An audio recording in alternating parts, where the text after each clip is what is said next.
Background है Anthony ट्रॉलोप का, और इसके बाद थोड़ा सा इसकी थीम्स और कैरेक्टराइजेशन के बारे में थोड़ा-थोड़ा रेफरेंस है। यानी आपको इससे ये आइडिया हो जाएगा कि ये इसने नॉवल क्यों लिखा, इसकी थीम्स क्या रखने की इसने कोशिश की है, आपको थोड़ा बहुत आइडिया हो जाएगा, ताकि आप नॉवल के अंदर से जब भी आपको कोई क्वेश्चन आता है तो आप निकाल पाओगे, खुद पॉइंट्स लिख सकोगे, ठीक है? और ओके लेकिन ये जो फाइल मैंने ओपन किया ना अभी आपके सामने, ये मैंने अपनी बुक में से पिक्चर्स लिए हैं। तो मेरी बुक में जो है ना चैप्टर वाइज समरी दी हुई है, तो समरी जो है ना मैं भूल जाती हूँ, मुझे याद नहीं रहता। समरी मैं आपको जो है ना वो फॉरवर्ड कर दूंगी, इसकी पिक्चर्स पीडीएफ फॉर्म में ना बना के ना पीडीएफ फॉर्म में आपको फॉरवर्ड कर दूंगी, ठीक है? तो मेरे लिए जो है ना आप लोगों की तरफ से यही गिफ्ट है कि आप लोग क्लास लेने आ गए हो, ठीक है? तो अदरवाइज बाकियों से तो मैं है घर पे सबसे गिफ्ट्स ले चुकी हूँ। एनीवेज स्टार्ट करूँ मैं, और किसी ने बस इतने में यहाँ से आएंगे? यार मैम, इन्होंने मेरा गाना नहीं पूरा होने दिया, मेरा अड़ गया अब गाना। कौन सा गाना? ये मैं अभी जो आपके लिए हैप्पी बर्थडे वाला गा अच्छा रही हूँ। आप रिपीट कर लें। ठहरे मैं जरा रिकॉर्डिंग स्टॉप करती हूँ। हाँ जी, सबको आवाज तो आ रही है ना मेरी? Yes ma'am. यस मैम, ठीक है। आवाज आ रही है। तो हमने जो है ना बैकग्राउंड असल में इनका बहुत ही ज़्यादा कॉम्प्लिकेटेड है। जैसे लास्ट टाइम रुबाब ने वो शेयर किया था ग्रुप में डार्क एजेस वाला, और तो वो सारा रेफरेंस इसमें आ जाता है, ठीक है? तो वो मेरे पास जो एक्लेसियास्टिकल बैकग्राउंड है ना वो बहुत ही ज़्यादा कॉम्प्लिकेटेड है, यानी कि आधा टाइम तो आपका हिस्ट्री पढ़ने में लग जाएगा, कुछ 6 से 7 पेज हैं उसके। और उसके बाद जो है ना ये एंथनी ट्रॉलोप ने जो खिचड़ी पकाई हुई है उसके बाद आती है। तो वो मैं चाह रही हूँ कि उसको थोड़ा-सा मैं शॉर्ट करूँ, थोड़ा-सा जो है ना रेलेवेंट जो हो आपके लिए, आप वो प्रिपेयर करने के लिए मैं आपको दूँ। तो इसलिए जो है ना वो टॉपिक मैं फ़िलहाल एक्लेसियास्टिकल बैकग्राउंड है, ठीक है? वो हम जो है ना टॉपिक थोड़ा-सा डिले कर लेंगे, नेक्स्ट नॉवल के एंड पे हम जो है ना तब तक मैं मैनेज कर लूँगी किसी तरह से, तो फिर हम वो कर लेंगे। तो अभी जो है ना हम एंथनी ट्रॉलोप का प्रोफेशनल राइटर के लिहाज से थोड़ा-सा देख लेते हैं। ये याद करने वाला नहीं है, ये सिर्फ़ इसलिए कि आपको इसका आइडिया हो कि ये इस राइटर का बैकग्राउंड क्या है, इसकी लाइफ कैसी थी, इसने इस नॉवल को लिखा क्यों, ठीक है? इसकी रीज़न आपको पता चल जाए, ठीक है? तो कैरेक्टर की डेवलपमेंट इसकी क्यों थी, कैसे की, इसने क्या सोच के लिखा, क्या सोच के किया, तो ये थोड़ा-सा जो है ना रेफरेंस है। मैं जल्दी-जल्दी रीड आउट करूँगी, जहाँ से आपको कोई समझ ना आए आपने मुझे बता देना है, ठीक है? ताकि हम क्लास को जल्दी वाइंड अप करें, क्योंकि रुबाब और रिमशा में भी बिज़ी हैं, ठीक है? और माहम आपने एक काम करना है, आपने तानिया की अटेंडेंस लगा देनी है, क्योंकि उसके फादर का वो उनको हार्ट अटैक हुआ है, वो बता रही थी। तो अल्लाह पाक उनको सेहत दे, ठीक है? तो आमीन। आप सब उनके लिए दुआ भी कर दें। और वो कह रही है कि हॉस्पिटल में एडमिट है, तो वो वहाँ पे है, तो she is busy right now, तो उसकी अटेंडेंस लगा देना। वो कह रही थी मैं बाद में जो है ना वो लेक्चर्स अटेंड कर लूँगी ये वाले। ओके मैम, ठीक मैं है? कर तो दूंगी। ओके, ठीक है जी। तो मैं थोड़ा-सा रीड आउट करती हूँ साथ-साथ, इसमें कॉम्प्लिकेटेड नहीं है, तो मैं ज़्यादा इसको जो है ना डीपली जो एक-एक लाइन पे नहीं इसको एक्सप्लेन करूँगी, ठीक है? Trollope was an exceptionally prolific writer. He wrote more than 50 books, including the Barsetshire Chronicles, Barsetshire plus बारचेस्टर, यानी कि क्रॉनिकल्स जो चर्च से रिलेटेड इश्यूज थे उसमें मोस्टली इसी पे लिखा है। बारसेटशायर का मतलब ये है कि जो सिटी था बारसेटशायर, ठीक है? उस बेस पे उस सिटी के अंदर ये भी उसी सिटी से बिलोंग करता था, वहीं किसी टाउन से बिलोंग करता था। तो उस टाइम पे जो उसने सोसाइटी में इश्यूज देखे थे ना उसको इसने हाईलाइट किया, और बारसेटशायर पे ही उसी के मोस्टली इश्यूज को जो है ना हाईलाइट करने के लिए उसने बहुत सारे नॉवेल्स उसी पे लिखे हैं, उसकी बहुत सारी बुक्स उसी पे हैं, ठीक है? तो ये जो सीरीज है ना, ये 5 नॉवेल्स की 6 नॉवेल्स की सीरीज है, जिसमें ये बर्चेस्टर टावर्स भी आ रहा है। ये this novel is one of them, ठीक है? ये सारे एक ही वो कैटेगरी में आते हैं, ठीक है? तो एक्सेप्शनली क्या होता है, यानी कि एक बहुत ही ग्रेटर लेवल पे जो काम होता है, ठीक है? Trollope was an exceptionally prolific. Prolific का मतलब जो एक क्रिएटिव, फ्रूटफुल। हाँ जी, फ्रूटफुल, क्रिएटिविटी जिसको कहते हैं, काबिल अमल या इस तरह से, ठीक है? तो एक ऐसा ग्रेटर राइटर था जो कि बहुत ही जो है ना जिसका क्रिएटिव वर्क और इसको बहुत ज़्यादा अप्रिशिएट किया गया था। Trollope was very regular in his writing habits. In his autobiography, he tells us that he got up very early in the morning and wrote 2,500 words at the state of 1,000 words an hour before breakfast. उसका जो ये writing का career था, उसने writing की जो habit अपनी शुरू कर ली थी ना, उसका टारगेट क्या होता था कि at the rate of 1,000 words कि जो है ना 1000 उसने यानी कि उसका टारगेट होता था कि एटलीस्ट मैंने 1000 वर्ड्स जो है ना लिखने ही लिखने हैं सुबह सुबह जो है ना मॉर्निंग में वो जल्दी उठ जाता था और कहा जाता है कि वो 2500 वर्ड्स ब्रेकफास्ट करने से पहले लिख चुका होता था। ठीक है, तो पर आवर वो 10,000 जो है ना उसने सोचा हुआ था कि 1000 सॉरी पर आवर 1000 जो है ना वो वर्ड्स उसने लाजमी लिखने होते थे। अगर आप में से किसी ने आर्टिकल राइटिंग शुरू की हो या कभी लिखा हो तो आपको बेटर पता होगा कि ये जो 2500 वर्ड्स है ना ये लिखने में 3-4 घंटे लग जाते हैं। यानी कि ये मैक्सिमम बनते हैं 6 to 7 पेजेस बन जाते हैं 2500 वर्ड्स के। तो 1000 वर्ड्स जो है ना इसमें एटलीस्ट 2 घंटे तो लगते हैं। लेकिन उसने क्या किया, उसने अपना टारगेट रखा हुआ था अपनी राइटिंग हैबिट्स को इम्प्रूव करने के लिए और अपनी जो राइटिंग स्किल्स हैं उसको लोगों को दिखाने के लिए उसने टारगेट रखा हुआ था कि 1 आवर के अंदर अंदर 1000 वर्ड्स कंप्लीट करने हैं। तो ब्रेकफास्ट से पहले वो अपने 2500 वर्ड्स लिख चुका होता था। ठीक है, after breakfast he went to the post office where he was employed. एक पोस्ट ऑफिस में वो काम करता था। It is said that he was the person who introduce the letter box. कहा जाता है कि वो बंदा था जिसने लेटर बॉक्स इंट्रोड्यूस किया था। यानी कि दुनिया में जब पहली बार ये जो हम लेटर बॉक्स वाला जो एक ट्रेंड फॉलो कर रहे हैं ना, या हमारे मोस्टली घरों के बाहर लेटर बॉक्स लगे होते हैं, तो ये जो ट्रेंड और ये जो इसने एक शुरू किया था ना रूल, ये इसने शुरू किया था। ये बीइंग अ पोस्टमैन उसने ये इंट्रोड्यूस करवाया था। तो ये कहा जाता है कि he was the first man who introduce the letter box. तो जब आपसे कोई पूछे, ये आपके लिए इंफॉर्मेशन होगी कि कोई आपसे पूछे तो आप बता सकते हैं कि दुनिया में सबसे पहले ट्रोलॉप ने जो है लेटर बॉक्स इंट्रोड्यूस करवाया था बीइंग अ पोस्टमैन। ठीक है, his in being in the post office, sorry, his interest in politics resulted in his resignation from the postal services in 1867 to contest as candidate for election to a seat in the parliament. ये इसको resignation भी बोलते हैं लोग, लेकिन resignation भी लिखते हैं इसको। ठीक है, पढ़ते हैं। तो उसका पॉलिटिक्स में बहुत ज़्यादा इंटरेस्ट था। ठीक है, 1867 में उसके पॉलिटिक्स में इंटरेस्ट की वजह से उसने एज अ कैंडिडेट जो है ना इलेक्शन लड़ने का फैसला किया पार्लियामेंट की सीट के लिए। तो 1867 में वो अपनी पोस्ट से उसने रिजाइन दे दिया था।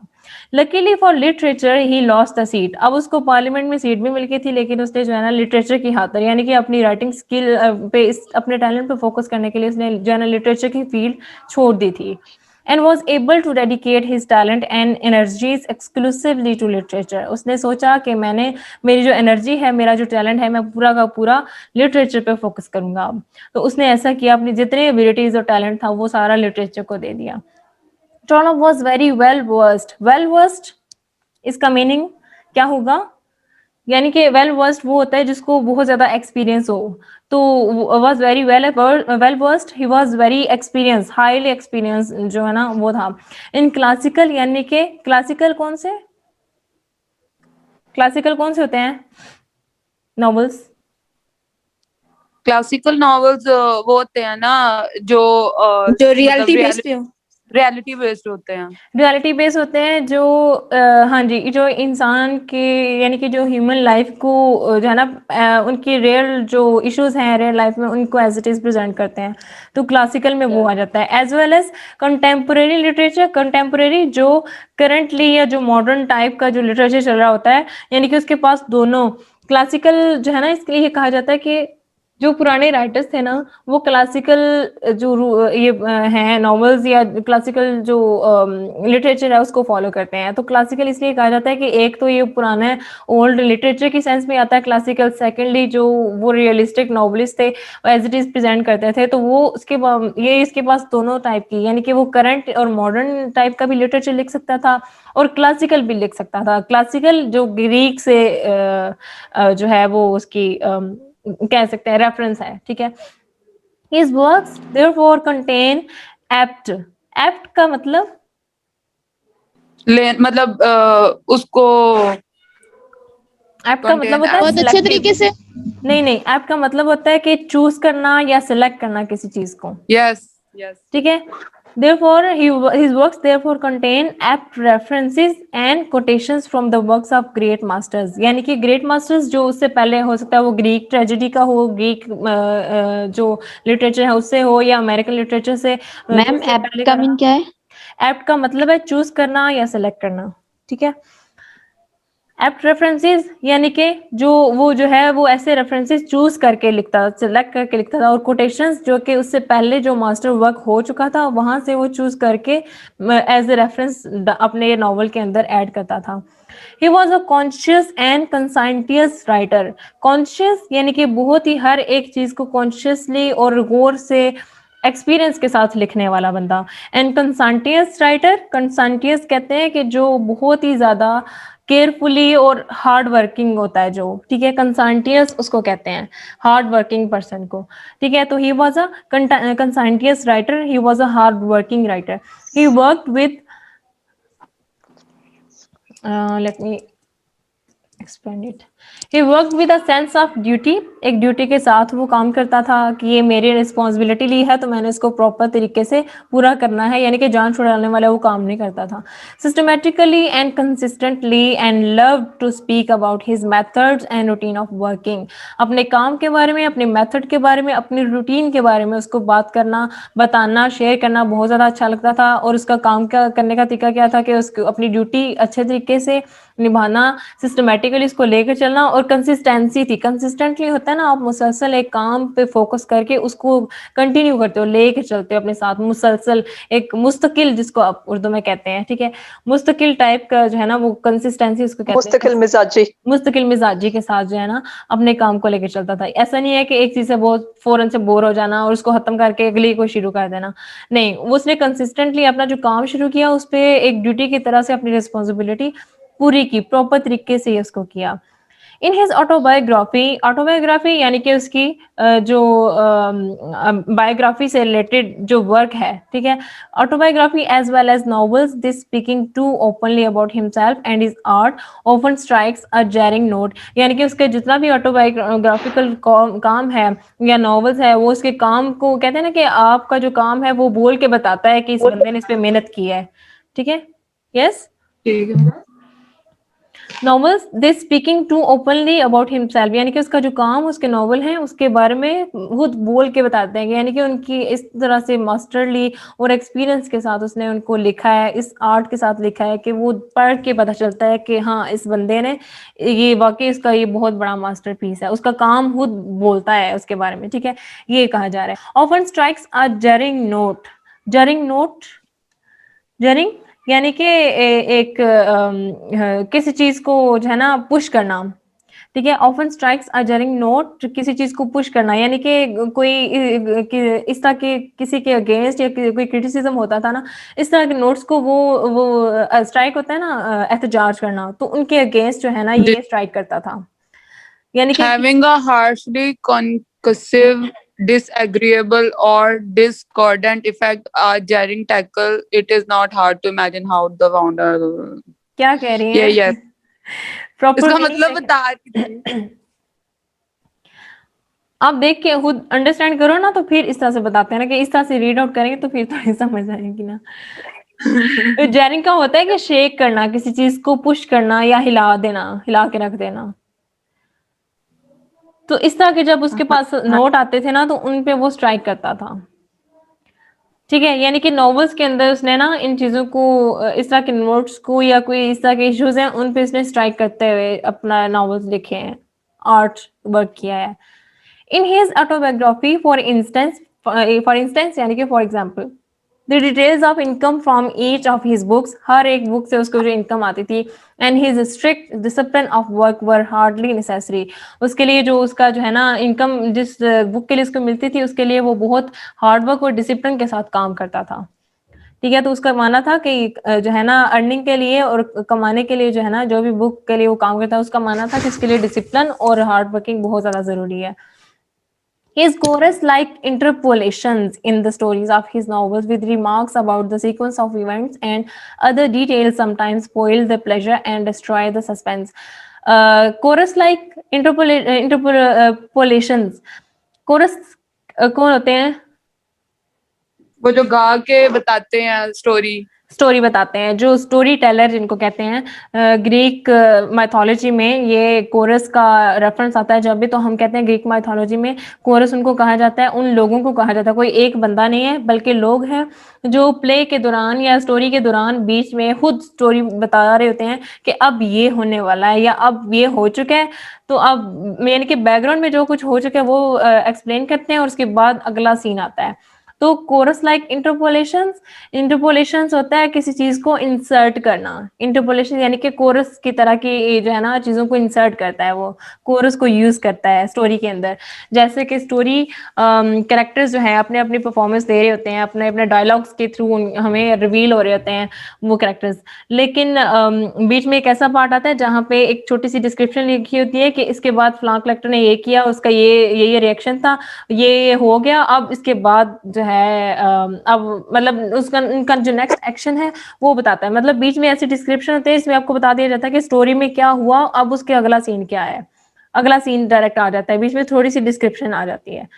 ठीक है, तो वो अपनी स्टोरीज के अंदर कोरस की तरह की, कोरस को नहीं डायरेक्ट ऐड करता, कोरस की तरह की जो है ना इंसर्शंस ऐड करता रहता है, जिसके थ्रू वो जैसे कि उसने, जैसे हमने लास्ट लेक्चर में देखा, मैंने आपको बताया था कि उसने करेक्टर को डिपिक्शन उनकी डिपिक्शन करते हुए उसने कहा कि करेक्टर्स के बारे में उनका जो बैकग्राउंड है वो पहले बता देता है। तो बैकग्राउंड जो बताया जाता है वो ऑब्वियसली राइटर खुद लिख के बता रहा होता है कि ये जो है, यानी कि अगर मिस्टर स्टैन होप का जो इटली में रहा था और वहां पे उसको जो है वो सॉल्ट थ्रॉट का मसला था और वहां पे रहा था, तो उसने पहले सारा बैकग्राउंड बताया उसका कि वहां पे इटली में है और उसको सडनली यहाँ पे आना पड़ गया, वो अपने वहां पे जो बच्चों के साथ रह रहा है और इस तरह से सारी डिटेल्स उसके बारे में खुद बताता है। तो ये जो कोरस लाइक होती हैं, जब नॉवेल्स में राइटर खुद बताते हैं ना इस तरह की डिटेल्स, तो ये कोरस लाइक इंटरप्रिटेशन इसको कहते हैं कि कोरस की तरह की इंजर्शंस इसमें छोटी छोटी डाल दी जाती हैं, जिसके अकॉर्डिंग आपको, जिसके थ्रू आपको पता चलता है कि स्टोरी में हो क्या रहा है। ठीक है, तो in the stories of his novels with his remarks about the sequence of events, वो sequence रखता है events का, ठीक है, इसके साथ इनको इनकी हेल्प लेते हैं, कोरस लाइक जो इंजर्शंस है ना उनकी हेल्प लेते हुए वो sequence of events मेंटेन रखता है, and other details sometimes spoil the pleasure and destroy the suspense। वो कहते हैं कि इन सीक्वेंस को, इवेंट्स को मेंटेन रखने के लिए और जो है ना ये अपने रिमार्क्स देने के लिए करेक्टर्स के बारे में, इसकी वजह से क्या होता है कि समटाइम थोड़ी सी प्लेजर और जो सस्पेंस है वो खत्म हो जाता है। यानी कि जैसे थॉमस हार्डी के करेक्टर जो है ना, थोड़ा सा सस्पेंस हमें होता है कि अब क्या करेगा ये करेक्टर, अब क्या करेगा, लेकिन इस तरह में इसमें इसके करेक्टर्स ऐसे नहीं होते, ये डायरेक्टली खुद ही बता देता है कि क्या होने वाला है और अब ये इसकी नेचर ऐसी है, अब ये ऐसा करेगा, तो वो पहले ही खुद ही बता देता है, तो सारा सस्पेंस जो है ना वो खत्म हो जाता है वहां पे। अब उस वो अपने बारे में यहाँ पे ये कह रहा है, ठीक है, ये आप अगर मैं आप लोगों को ये फाइल सेंड करूँ, आप लोग खुद इसको देख लोगे, क्योंकि ये जो है ना जरूरी नहीं है, ये वो अपने अपने बारे में रिमार्क्स दे रहा है। Do I not myself know that I am ठीक। At this moment I want to a dozen pages, ये उसने बारे में अपने बारे में ना थोड़ा सा रेफरेंस दिया हुआ है, इसको मैं नहीं पढ़ूंगी, ठीक है, क्योंकि मेरी कोशिश है आपको ना जल्दी जल्दी फौरन से ये खत्म करवा दूं। So it looks that the writer is commission और bound by tradition to write a given number of pages.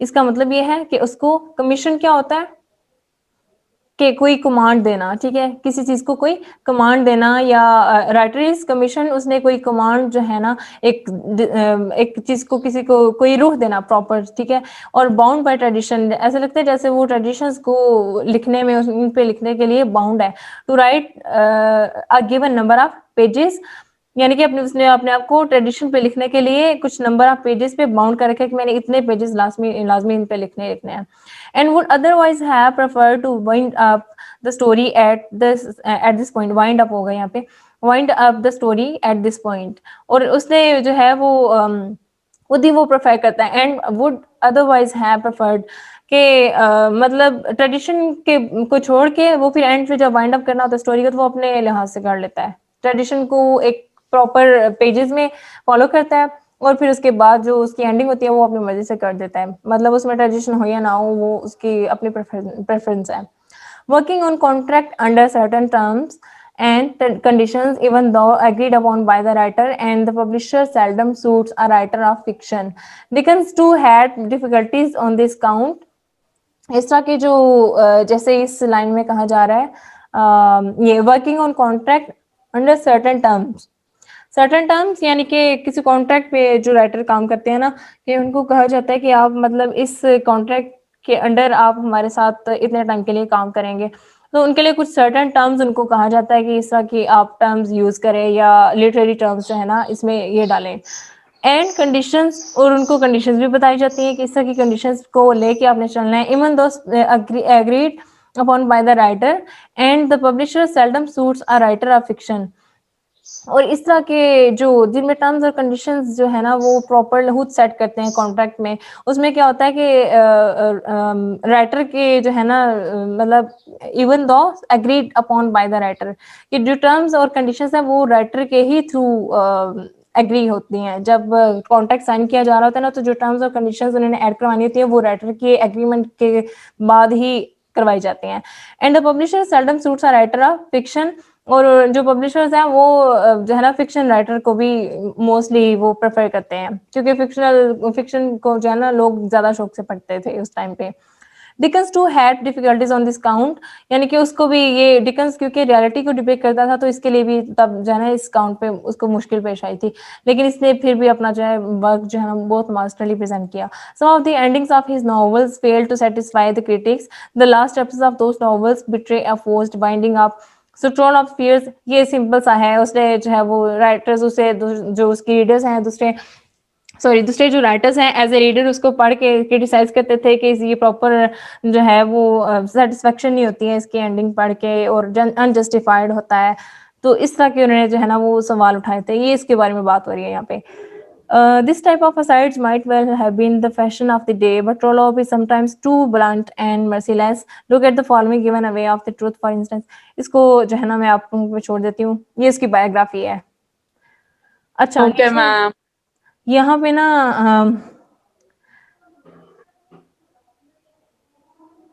Themes हैं, ठीक है। अच्छा, थीम्स आप लोगों ने कौन कौन सी इसमें देखी हैं आपके अकॉर्डिंग? मैं इसको फिलहाल हाइड कर रही हूँ ताकि मैं आप लोग से पूछना चाह रही हूँ, आप लोग खुद बताएं कि थीम्स इसमें जो है ना आपके अकॉर्डिंग क्या क्या बनती हैं?